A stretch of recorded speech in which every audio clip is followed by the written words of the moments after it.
You're working harder than your parents ever did. And you have less to show for it. You're not broke. You're not lazy. You're not making obvious mistakes.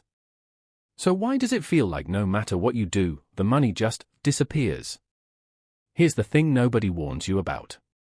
Most people in America aren't losing the wealth building game because they're spending wrong. They're losing it because they're playing the wrong game entirely. They're following a playbook: get a degree, get a job, save what's left, repeat, that was written for a world that no longer exists. Inflation has eaten more than a raise. Healthcare costs more. Rent is up. Groceries are up. And wages? They moved about 3 inches. So this video isn't going to tell you to cut your coffee or make a budget spreadsheet. This is about understanding how wealth actually gets built in this economy in the next 5 years, starting where you actually are. Let's start with something uncomfortable. The middle class is the most financially dangerous place to be in America right now. Not the poorest. Not the wealthiest. The middle. Because here's what happens when you're in that zone. You make just enough to feel like things are fine.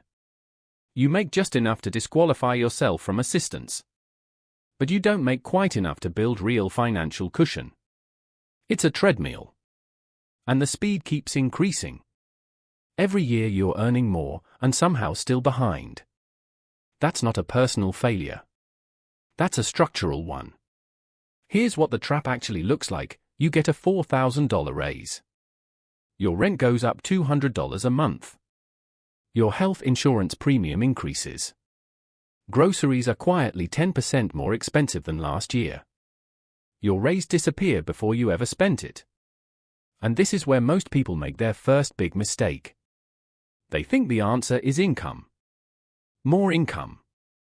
A side hustle. A promotion. More hours. But here's where it gets worse.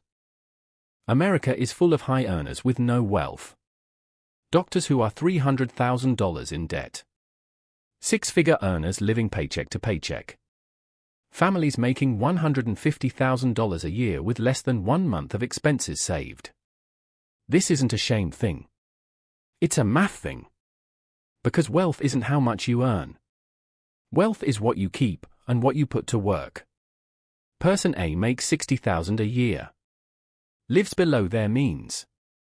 Invests consistently every month. Person B makes $90,000. Lifestyle creep is real. The bigger income comes with a bigger car, a bigger apartment, more subscriptions, more convenient spending. 10 years later, Person A has quietly built something real. Person B is still waiting for the next raise to fix everything. The difference isn't the income. It's the gap between what comes in and what gets deployed intelligently. And this is the part nobody talks about. If you're still watching, this next part changes everything. Here's the real reason most people never build wealth. It's not laziness. It's not income. It's not even bad spending habits. It's this. They're chasing an image of wealth instead of building the engine of wealth. Society taught you what wealth looks like. Nice car. Big house. Vacations posted online. Luxury brands. The appearance of financial success. But real wealth? Real wealth is invisible. Real wealth is the person driving a used Honda with $800,000 in index funds.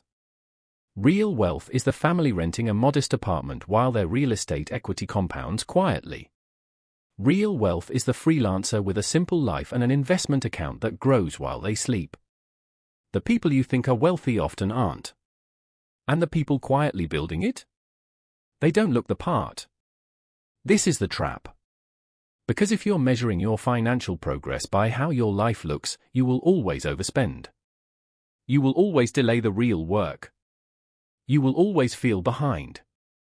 And the financial industry knows this. The whole consumer economy is built on selling you the appearance of wealth, while quietly keeping you from building the reality of it. So what does the actual plan look like? Not in theory. Not in a spreadsheet someone else made. Year by year. In real life. Starting where most people actually are. Year 1, kill the debt. All of it. I know. You've heard this before. But here's what nobody explains about debt. It's not just a number you owe. It's a monthly drain that makes every other financial move weaker. Credit card debt at 24% April means you are guaranteed to lose 24 cents on every dollar you carry. No investment reliably beats that. Not stocks. Not real estate. Nothing. So year 1 has one job: eliminate high-interest debt as aggressively as possible. Use the avalanche method, highest interest rate first. Or the snowball, smallest balance first for psychological wins. It doesn't matter which one. What matters is that you pick one and attack it. And the moment that last credit card hits zero, that monthly payment you were sending to the bank, redirect it. Immediately. Before lifestyle creep absorbs it. That's the move that funds year 2. Year 2, build the wall. 3 to 6 months of living expenses. In a high-yield savings account. Completely separate from your regular account. That's the target. Most people think an emergency fund is boring. And it is. That's the point. Because here's what happens without it. One unexpected expense, and everything falls apart. You go back into debt. You pull from investments. You lose the progress you spent years building. The emergency fund isn't the goal. It's the foundation that makes every other goal survivable. But here's what's interesting about year 2 that nobody talks about. While you're building that wall, something else happens. You start to feel different about money. Less reactive. Less anxious. Less one bad day away from financial crisis. That feeling, that's not just psychological. That's leverage. Year 3, put your money to work. Year 3 is where the real game begins. Debt is gone. Foundation is solid. Now every dollar of that gap, the space between what you earn and what you spend, starts compounding. Here's the order that actually works. First, if your employer offers a 401k match, contribute at least enough to get the full match. That's an instant 50 to 100% return. Free money. Take it. Second, max out a Roth IRA if you're eligible. In 2025, that's $7,000 a year. Tax-free growth. Tax-free withdrawals in retirement. One of the most powerful vehicles available to regular people, and most people don't use it. Third, after both of those, a low-cost index fund. S&P 500. Total market. Something boring. Something that tracks the whole economy instead of betting on individual companies. The math of compounding is almost unfair because it rewards patience. And year 3 is where that patience starts to pay off visibly. Year 4, expand the engine. By year 4, something needs to change about your income. Not because your salary isn't enough, but because single-income households are permanently fragile. One layoff. One health event. One industry disruption. And years of progress stall.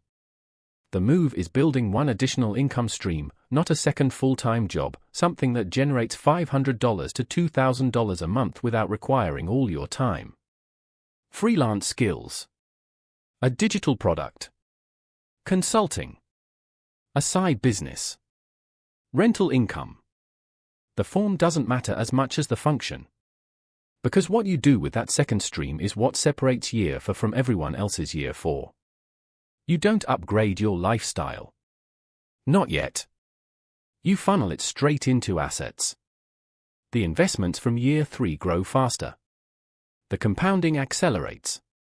And suddenly, year 5 doesn't feel like 5 years away. It feels like it's already starting.